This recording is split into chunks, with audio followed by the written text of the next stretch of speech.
What if events went differently in Toy Story? What if Andy got Anakin Skywalker? Welcome back, my fellow watchers of the multiverse, to another brand new exciting episode, and we are into Star Wars week. That is right, it's officially Star Wars week, where we're doing everything in between with Star Wars crossover videos as well as different Star Wars fan fiction. So it's a very interesting time to be alive on the MissedThePart YouTube channel, and I want to give a massive shout out to our YouTube community members as well as our YouTube Patreon supporters. Without you guys, we essentially wouldn't be able to do these weekly episodes and weekly themes. Like, this is just such a huge thing on the channel for us, and to be able to go back to back, we just did Gaming Week last week, and now we're doing Star Wars Week.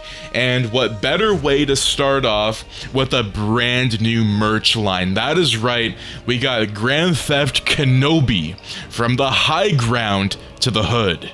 If you ever wondered what would happen if Obi-Wan left the Jedi Temple and hit up Grove Street, well, we made it real. Grand Theft Kenobi merch is available right now, from the high ground to the hood, so I would highly recommend to grab it before it's gone. It's only going to be available for 1 week only on Star Wars Week on the MissedThePart YouTube channel and on the MissedThePart Fourth Wall store. So once it's gone for good. But that being said, my fellow watchers of the multiverse, let's dive into the brand new episode. The party winds down in a blur of wrapping paper, frosting smears, and juice boxes.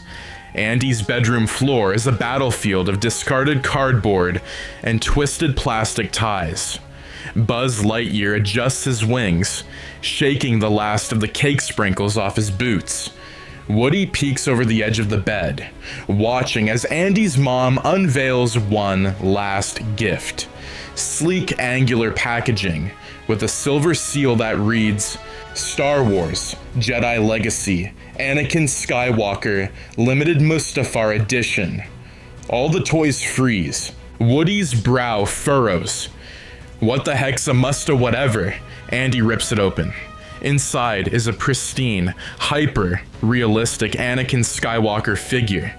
Jedi robes, flowing cape, permanent glower. His lightsaber glows red and blue when pressed. His face is scowling like he's already seen too much. Whoa, Andy breathes. He looks cool. He sets Anakin down on the bed, then, like always, leaves for dinner. The room is quiet, and then the toy clicks. Its eyes flicker, and he moves. Anakin Skywalker awakens with a jolt. He gasps as if emerging from Bacta, reaching for his saber and whirling on instinct. His boots hit the bed like thunder, lightsaber igniting in a blinding hiss. All the toys scream. You're not Padme, he says to Rex, pointing his saber at the trembling dinosaur. Where am I? What is this place? What planet is this? Buzz tries to calm him with a standard, "Greetings, Space Ranger." But Anakin ignites his other saber and growls, "Sith trickery." Slinky Dog whimpers. Bo Peep faints. Mr. Potato Head mutters, "Buzz was bad enough." Woody, ever the sheriff, steps forward. "Now hold on, partner, you're in Andy's room. We don't need no galactic meltdown, alright?" Anakin narrows his eyes. "Who is Andy?" he says like it's a Sith Lord name. Over the next hour, Anakin conducts a full Jedi sweep of the room. He interrogates Barbie. "Are you part of the Senate?" Slices a crayon in half, thinking it's a Sith holocron, and tries to meditate on top of Andy's lamp. The toys try to tell him he's just a toy. He refuses. "I've faced the darkness," he says solemnly. "I've slain Dooku. I've seen my destiny in fire. I am the chosen one." "Yeah," Woody mutters. "Chosen to break my nerves." Anakin corners RC car in the closet and accuses it of working for General Grievous. When Rex nervously bumps him, Anakin screams, "Traitor!" and leaps into a dramatic roll off the bookshelf. Buzz tries to mentor him, telling him they're all toys, just like he once believed he was a real space ranger. Anakin just stares. "You think you're the one who had an identity crisis?" he growls. "You didn't choke your wife, Buzz." Late that night, Woody and Buzz gather the others. "We gotta do something." He thinks Sid is a Sith. He called Ham a Trade Federation informant. "Guys," Buzz says grimly, "we may be looking at a full-on Order 66 meltdown." Suddenly, a bang. The lights flicker. Anakin is standing at the doorway, his cloak draped dramatically, saber in hand. "I've sensed a presence across the street." He gestures to Sid's house. "There's evil there." Bo Peep raises a hand. "Actually, that's just..." Anakin cuts her off and "Silence! The Chosen One must cleanse this system." He vaults out the open window onto the porch railing, cloak whipping in the breeze. Woody sighs. Buzz puts a hand on his shoulder. "I liked it better when the worst we dealt with was a plastic Tyrannosaurus and a delusional chicken man." Anakin hasn't moved from the window ledge in hours. He stands there at sunrise like a dark knight over a plastic kingdom, his lightsaber hilt gripped tightly in both hands.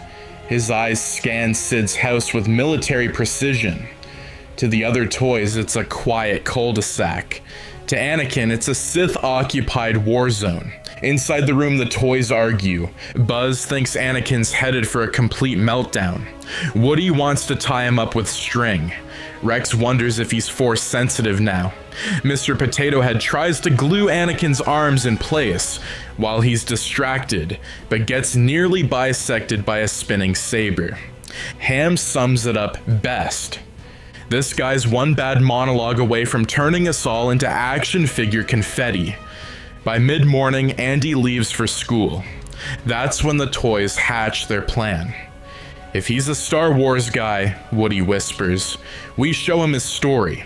Maybe then he realizes he's not in a galactic war. He's in a bedroom." Barbie hotwires Andy's portable DVD player. Buzz downloads Revenge of the Sith from Andy's dad's USB-marked taxes. Mr. Potato Head reluctantly volunteers to guard Anakin. "If I get choked, I'm blaming all of you." They gather around the screen. "Anakin," Buzz says, holding out a DVD case like a sacred Jedi scroll. "This is your story." Anakin eyes it with suspicion. "Another prophecy?" Woody shakes his head. "More like a documentary." The lights dim. The toys surround the screen. The movie begins. Anakin watches, confused at first, intrigued, then slowly, horrified. He watches himself smile at Padme. He watches himself strangle her. He watches Mace Windu's death. He sees the mask lower onto his face. He hears Vader's breathing for the first time. The screen reflects in his eyes, wide, wet, unblinking. No one speaks. Even Potato Head is silent. Padme's death rattles out of the speakers. "Anakin, you're breaking my heart." The saber drops from his hand. Anakin falls to his knees in front of the screen, hands pressed to his temples. "No!" The scene burns into him, Vader screaming, burning alive on Mustafar, clawing up the ash. "That's not me. That's not... This is a trick, a Sith vision, a deception." He spins, lightsaber igniting. All the toys scramble, ducking, behind shoeboxes and puzzle pieces. "Anakin, calm down," Woody shouts. Buzz holds up his hands. "You saw what you needed to see. I saw lies. I saw myself. I saw everything I ruined." He powers down the saber, and for the first time since he activated, he sits. Later that day, he hasn't moved. He's on the desk, legs crossed, saber beside him. Silent. He doesn't eat, doesn't blink, doesn't meditate, just stares at his reflection in Andy's lamp base. Rex cautiously approaches. So, you okay? Anakin doesn't respond. He finally speaks after sunset. I was made to protect her. I was made to save everyone. Buzz sits beside him.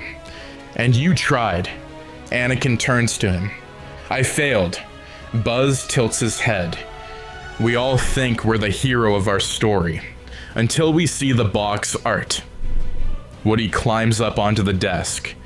You're not real, partner, but you feel real, and that makes you just like the rest of us. Anakin doesn't look at him. He just stares at the window. Do you think she's out there? Padme, Buzz asks. No, Anakin whispers. Me. Then comes the scream. From across the street, Sid's yard, a toy cry. Buzz and Woody look to each other. Anakin stands, silent, stoic. He puts the saber on his belt. I'll go. No, Buzz says, not alone. The toys gather at the window. Sid has a new toy. It's trapped in a vise, wires exposed, eyes melting under a magnifying glass. Anakin ignites his saber. He looks down at the others, and for the first time since arriving, he smiles. Let's save someone. Sid's backyard was always bad news, but tonight it was worse. Burned plastic smoke drifted from a trash barrel. A dismembered robot arm twitched in the dirt. The wind carried the faint sound of maniacal laughter, and the clinking of bottle rockets being loaded. Inside Sid's garage, lit only by a flickering desk lamp, a new toy whimpered. It was some hybrid frog robot with a kazoo voice chip and a chest laser, completely custom built and held together with tape and trauma. Sid grinned above it, screwdriver in hand, muttering about turning it into a flamethrower. And then, the door creaked open, standing in the glow of the moonlight, Anakin Skywalker, cloak fluttering, saber humming, silhouette sharp. Behind him, Buzz, Woody, Mr. Potato Head, Slinky, Ham, and a very nervous Rex. Sid turned, blinked. What the? Anakin stepped forward, slow. You've taken something that didn't belong to you. Let it go. Sid raised an eyebrow. Is this from the Clone Wars or something? Then Anakin raised his saber. The garage exploded into chaos. Slinky wrapped around Sid's ankles. Mr. Potato Head launched his arms like missiles. Ham flipped a bucket of marbles across the floor. Buzz flew through the air, wings extended, launching across the workbench. And Anakin, oh Anakin, he moved like liquid fury. Saber ignited. He deflected bottle rockets, sliced open wire cages, lifted toys to safety using pure string and fan drafts. Every move was exaggerated and ridiculous. Every motion perfectly choreographed. Sid screamed, stumbled, slipped, and finally bolted from the garage, shouting something about haunted space dolls. The toys gathered around the rescued custom frogbot. You saved me, it croaked. Anakin knelt down. No one deserves to be broken. Woody smiled. You did good, Jedi. Buzz extended a hand. Welcome to the shelf. And for a moment, Anakin Skywalker found peace. He stood at the edge of Sid's lawn as the sun rose. Perhaps the Force does exist here after all. Woody elbowed him. Let's not get mystical now. We still gotta survive bath time. Back in Andy's room, the toys celebrated their victory. Even Anakin laughed just once as Rex recounted his accidental tackle on Sid's dog. Bo Peep wrapped him in a small blanket. Ham taught him how to lose gracefully at checkers. He started helping organize Andy's Lego pieces. And when Andy came home, he smiled at Anakin on the desk. You're my favorite now. Anakin didn't understand what that meant, but he liked the sound of it. Then it happened. 1 week later, a box left by the door. Andy tore it open. Whoa, Darth Vader and the Emperor. Deluxe 2-pack. The room darkened. Literally. The clouds outside gathered. Anakin stood still on the windowsill. His cloak rustled. He felt something cold. Buzz whispered, "Andy, didn't order that." Woody's jaw dropped. Inside the packaging, Vader, fully armored, red saber glowing even from behind plastic. And next to him, Palpatine. Smile permanently sculpted, wrinkled hands posed in mid-lightning.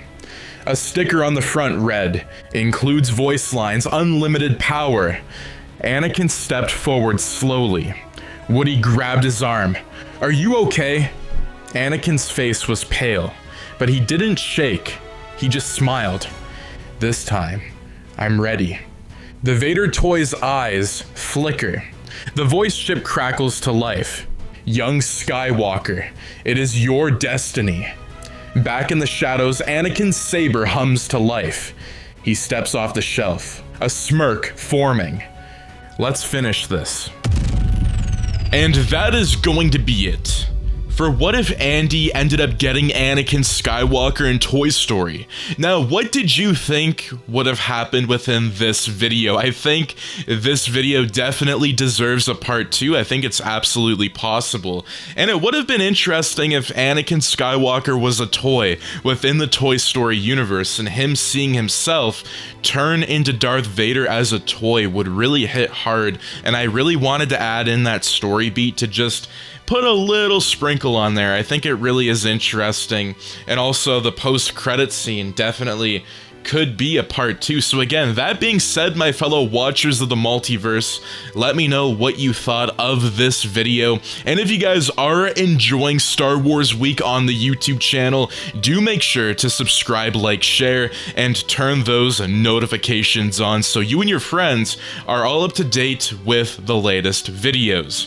And also, I want to give a massive shout out to our YouTube and also our Patreon supporters. Without you guys, a lot of these events wouldn't be happening this fast, and also the production of these videos would probably be slower. So again, I do want to say to the bottom of my heart, thank you guys so much for all of the support on the channel. It really goes a long way. And if you guys do want to join the channel, I would highly recommend to do so, as you guys can get a bunch of behind the scenes content, and you guys get to know like what videos are coming out, and also exclusive members only videos. And also, another thing too is we have the brand new Star Wars Week merchandise that is running for 1 week only. It is Grand Theft Kenobi, from the high ground to the hood. So if you guys wanted to know whatever happened to Obi-Wan going to Grove Street, I would highly recommend to get your MissedThePart merchandise right now. It's available on the Fourth Wall website for 1 week only, and once it's gone, it is gone for good. Like seriously, we won't be doing another one of these runs, so I would highly recommend to go out and get it. And if you do end up getting it, a lot of the funds go back into the channel, and we can do a lot of those requests that I'm seeing in the comments down below. Also, I do want to say one last thing before I let you go. Do make sure to have those notifications on, because when we do live streams, a lot of these requests are in the live streams, and we would love to give you a community shout out. I think it's just absolutely amazing. But that being said, I'm going to leave it to you today. Thank you so much for tuning in, and I will see you in the next video. Take care and have a wonderful day. Peace out.